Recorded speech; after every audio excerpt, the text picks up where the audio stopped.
La Bible dit dans Ézéchiel, chapitre 2 et le verset 8, « Et toi, fils de l'homme, écoute ce que je vais te dire. Ne sois pas rebelle comme cette famille de rebelles. Ouvre ta bouche et mange ce que je te donnerai. » Prions. Merci Seigneur pour les messages que tu nous donnes, la vérité. Aide-nous à l'aimer et mettre en pratique et croître dans la foi. Pour ta gloire, pour te louer, maintenant et au jugement. Dans ton nom, je te prie, Jésus. Amen. Donc voilà, Dieu est toujours en train de parler à Ézéchiel. Dans les versets avant, chapitre 2, Dieu a dit à Ézéchiel que Ézéchiel est envoyé à des gens rebelles. Malgré ça, il faut y aller. C'est possible qu'ils ne vont pas écouter. C'est possible qu'ils vont rester des rebelles contre Dieu. Ça, c'est un problème du monde. Les gens en rébellion contre Dieu. C'est bizarre, n'est-ce pas? Les êtres humains qui vont bientôt mourir, qui sont faibles, qui sont des grands pécheurs, en rébellion contre Dieu qui les aime, ça ne fait pas de sens. Le Tout-Puissant va gagner, je crois, parce que le jugement vient. Mais voilà, c'est la situation.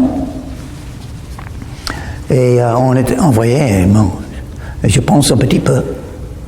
Mais je pense peut-être que je suis envoyé avec d'autres croyants aux régions du golfe de Saint-Tropez. Et le diable a beaucoup gagné. Pas beaucoup des églises qui enseignent la Bible, deux que je connais.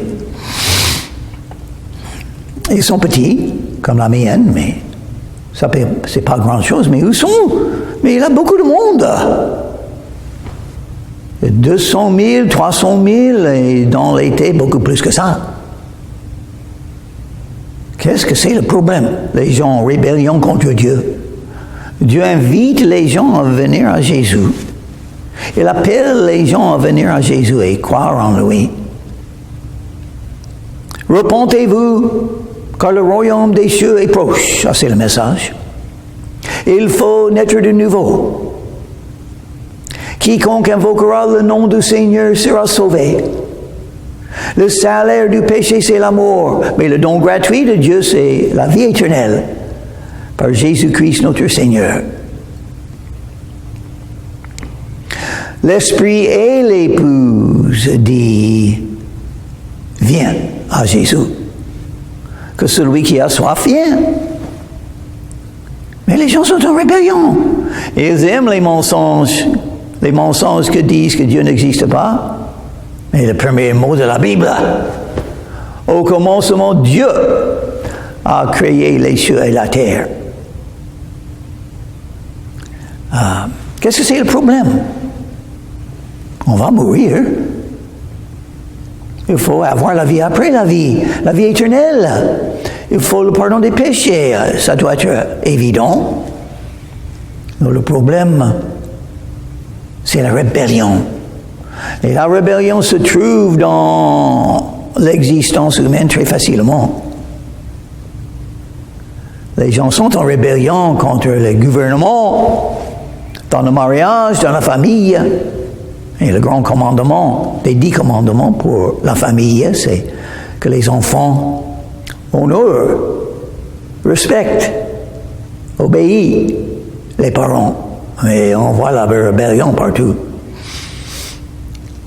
Les enfants apprennent très facilement dans leur vie le petit mot « non ». Je connais un petit garçon, et quand on parle avec lui, souvent il dit non. Aïe, aïe, aïe, c'est la rébellion qui commence tôt. Mais, malgré le fait que les gens sont en rébellion, c'est possible parce qu'ils ont le choix. Dieu a donné le choix à chacun, ils peuvent choisir de rester en rébellion s'ils veulent. Mais on va continuer avec l'amour. Il faut les aimer quand même. Ils me rejettent, ils rejettent mon message, il faut les aimer. C'est ce que Jésus a fait. Jusqu'à la croix. Même quand il était cloué sur la croix, il a prié, pardonne. Pardonne-les, Seigneur. Père, ils ne savent pas ce qu'ils font. Oh non, ils ne savent pas. C'est l'éternité qui est là. Il n'y a que deux endroits, le paradis et l'enfer, donc il faut choisir. Il ne faut pas être en rébellion. Il faut être soumis. Il faut se confier en Jésus. Il faut repousser les mensonges du monde et du diable et toutes les excuses pour ne pas venir à Jésus. Mais les rebelles, c'est le nom que Dieu a donné à ces gens comme ça, les rebelles. Mais puis il dit à Ézéchiel est appelé à aller à ces rebelles. Non, c'est possible que Ézéchiel, en croyant, appelé par Dieu, enseigné par Dieu, et Dieu a parlé directement à Ézéchiel, mais il y a une possibilité qu'Ézéchiel lui-même sera en rébellion. Donc Dieu dit, fils de l'homme. Et pourquoi il l'a appelé fils de l'homme? Parce qu'il est appelé pour aller aux hommes, aimer les hommes, annoncer l'évangile aux hommes, fils de l'homme, comprendre les hommes. Oui, ils sont en rébellion. Ils ont besoin de Jésus. Écoute ce que je vais te dire. Écoute la parole de Dieu. Qu'est-ce qu'il nous faut, les croyants sur la terre maintenant? Écoutez Dieu. Ouvrez les yeux, les oreilles. Ouvrez les oreilles à la parole de Dieu. Il a un message pour nous. Son message va nous dire sa volonté, son appel. Qu'est-ce qu'il veut que je fasse pour lui? C'est là-dedans. Il me parle. L'Esprit de Dieu va toucher mon cœur. Et quand je commence, il faut continuer, n'est-ce pas? C'est un petit commencement. Ézéchiel est là, il a eu une grande vision de Dieu. Il a vu Dieu sur le trône dans le paradis. La fin du chapitre 1. Il a eu un appel d'aller à des peuples autour de lui, un peuple avec des cœurs endurcis. C'est un appel difficile dans un sens. Ça serait difficile d'aller à des gens qui rejettent ce que tu dis, qui rejettent ton amour, qui ont le mépris pour vous, qui se moquent de vous, qui rejettent tout ce que vous dites. Et Ézéchiel est appelé à y aller à des gens comme ça. Donc, il nous faut des Ézéchiel dans la région du Golfe de Saint-Tropez, je crois. Beaucoup d'Ézéchiel. Peut-être nous avons le même appel que lui. Peut-être, on verra. Mais, qu'est-ce que c'est le message que Dieu donne à Ézéchiel? Ne sois pas rebelle. Oh, Ézéchiel peut être en rébellion aussi. En rébellion contre l'appel de Dieu pour sa vie. Ça peut arriver. Il faut faire attention. La chair est faible. Et notre esprit habite dans cette chair de péché, de faiblesse, de rébellion. Ça peut arriver très facilement dans la vie d'un croyant de penser, non, je ne veux pas faire ça. C'est pas bon. Je veux les loisirs, le bonheur, les vacances, les voyages. Je veux tout ça. Je veux aimer la vie. Je ne veux pas être méprisé. Je ne veux pas y aller, être rejeté jour après jour. Non, c'est pas bon pour moi. Oui, mais si c'est la volonté de Dieu, il faut le faire. Il faut faire attention contre la rébellion croyant. ça peut entrer en vous très facilement contre ce que Dieu veut. Et en réalité, Dieu donne un avertissement. Comme cette famille de rebelles, il ne faut pas être comme les non-croyants, comme tous les gens dans cette région qui rejettent Jésus et Dieu et l'idée de servir Dieu. Et qu'est-ce qu'il veut? Écoutez, il a dit, qu'est-ce qu'il a dit? Écoute!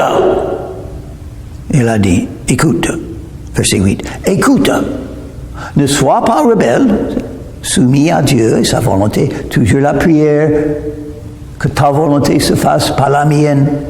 Seigneur, que veux-tu que je fasse? Me voici, envoie-moi. Et qu'est-ce qu'il faut faire? J'écoute, je suis soumis, je ne suis pas en rébellion, donc qu'est-ce qu'il faut faire? Ouvre ta bouche et mange ce que je te donnerai. Qu'est-ce qu'il va donner? Et on verra, elle va dire très clairement, la Bible, la parole de Dieu. La nourriture spirituelle, la vérité de Dieu, la bonne doctrine, les idées bibliques, pas les idées du monde, les philosophies chrétiennes, pas la philosophie humaine. Ouvre ta bouche. Donc, les oreilles ont quelque chose à faire. Écoutez. La bouche a quelque chose à faire. Manger la parole de Dieu, ça veut dire lire, écouter la prédication, étudier, apprendre par cœur, réfléchir, mettre en pratique. Ouvre ta bouche. Il faut une vie disciplinée. Où la priorité, c'est quoi?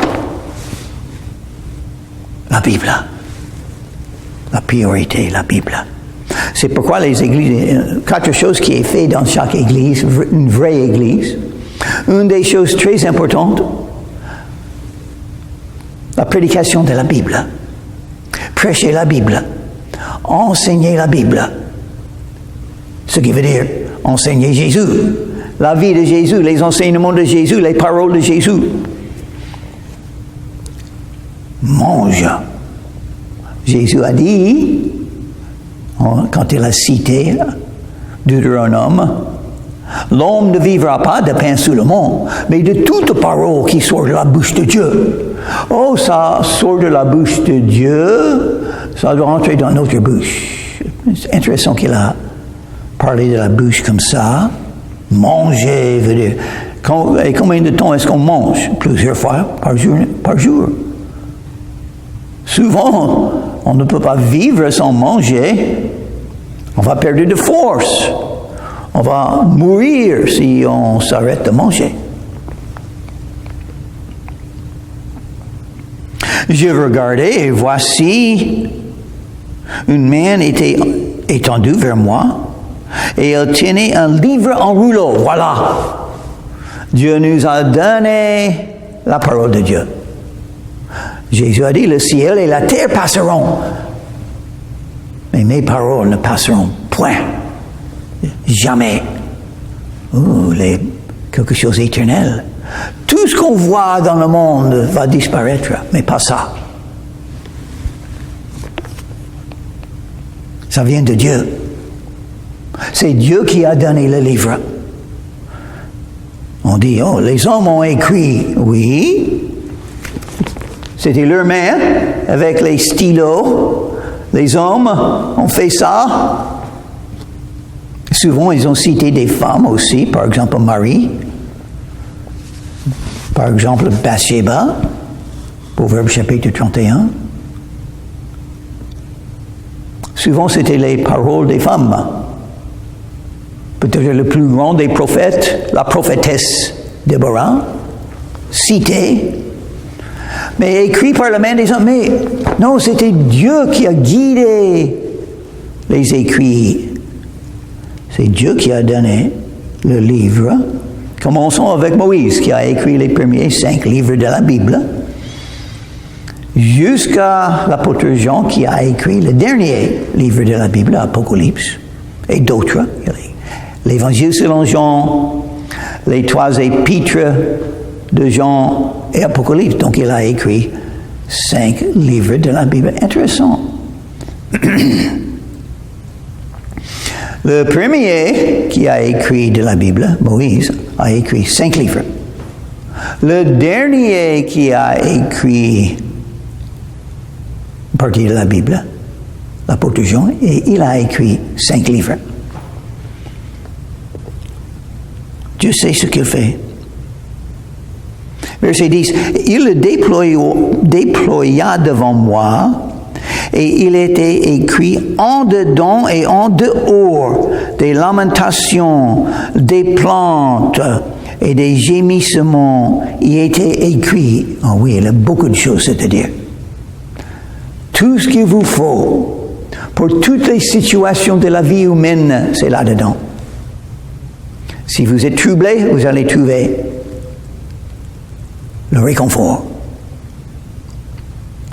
Si vous avez une décision à faire, vous allez trouver la sagesse. Quoi faire?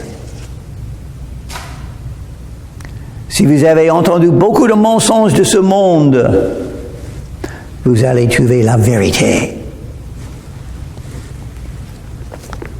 Oh, c'est étonnant, la Bible.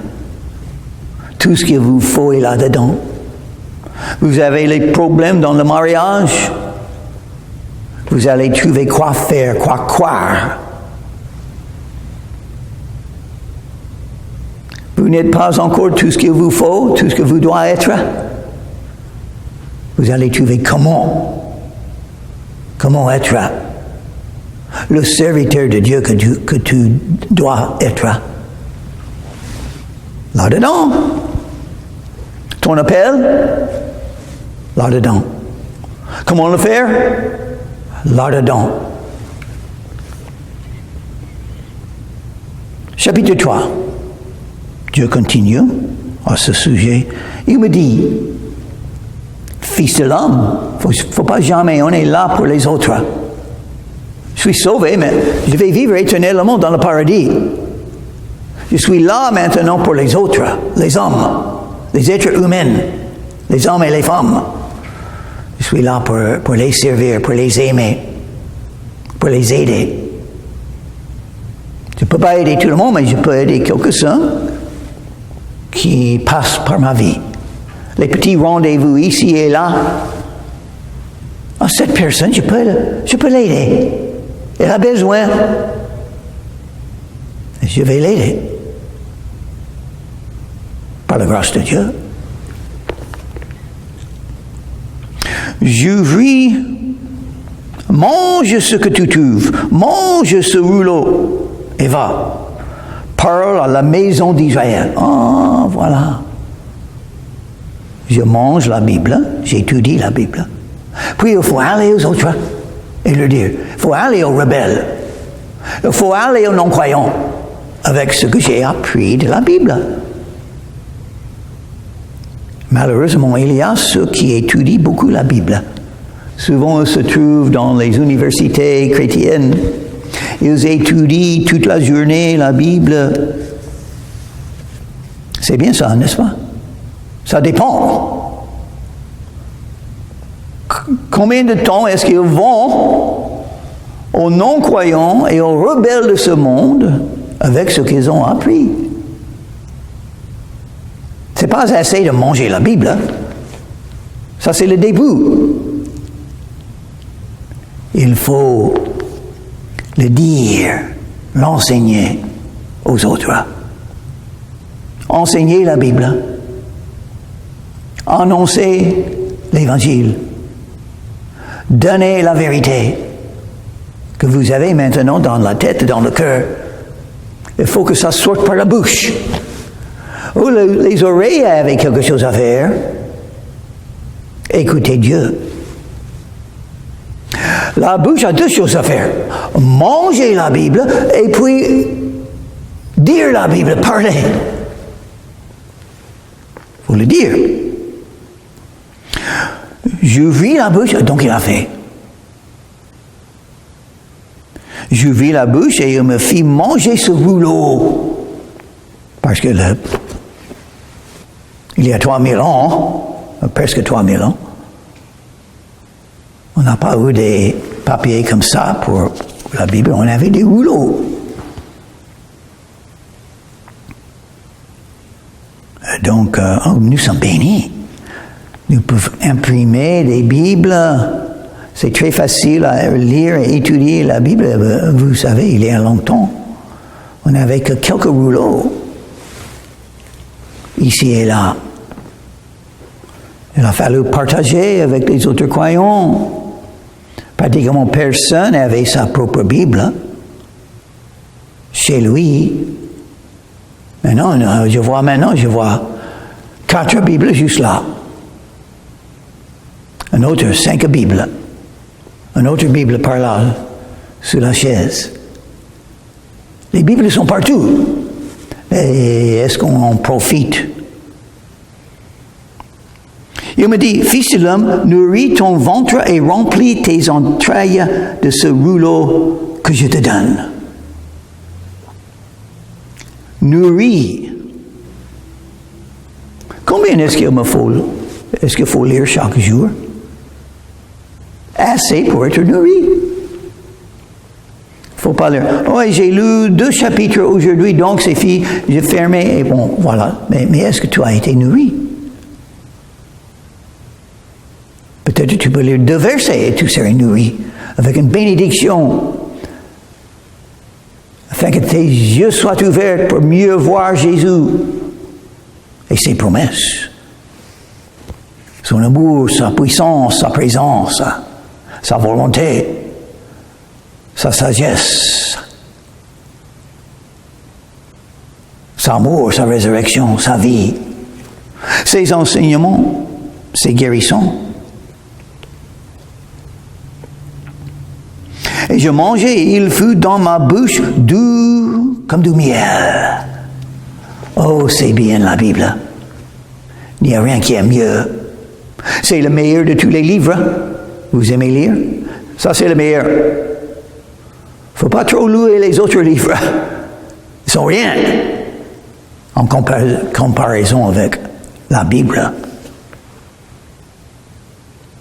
Oh, c'est étonnant, la Bible. Je mangeais et c'est intéressant parce que pratiquement le même message a été donné à l'apôtre Jean. En ce qui concerne, je crois, la Bible et le fait de lire la Bible, de l'étudier comme il faut chaque jour. Apocalypse chapitre 10 et le verset 8.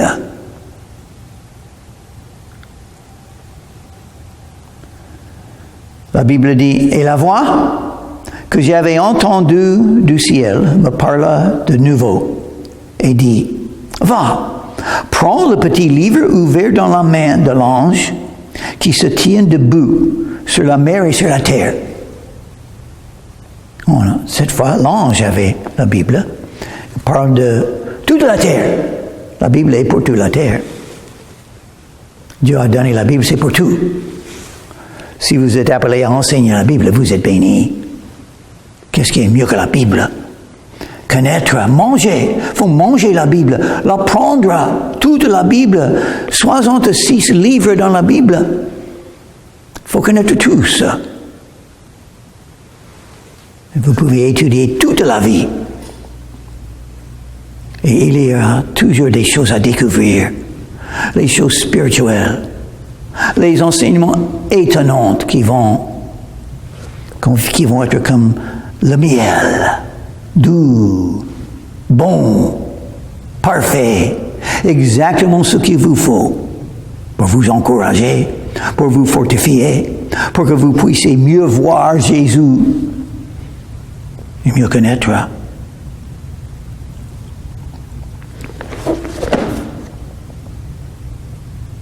Et j'allais vers l'ange et en lui disant de me donner le petit livre.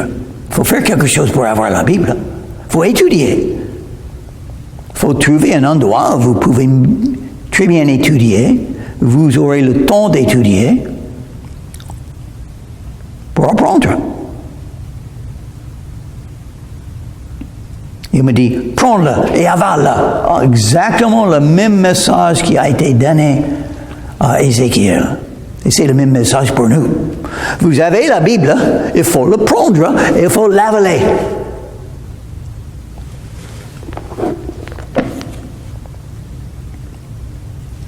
Qu'est-ce qu'il faut faire pour avaler la Bible? Mes entrailles furent remplies d'amertume. Pourquoi? Parce que la Bible va manifester les problèmes, les péchés de votre vie. Les commandements, les enseignements de Jésus. Quand vous lisez l'amour qu'il faut avoir, il faut aimer tous. Pas la revanche, pas la vengeance, l'amour, pas les doutes, la foi. Pas centré sur moi, centré sur Jésus. Il faut tout donner à Dieu. Parce qu'il est mort pour moi et il m'a donné la vie éternelle.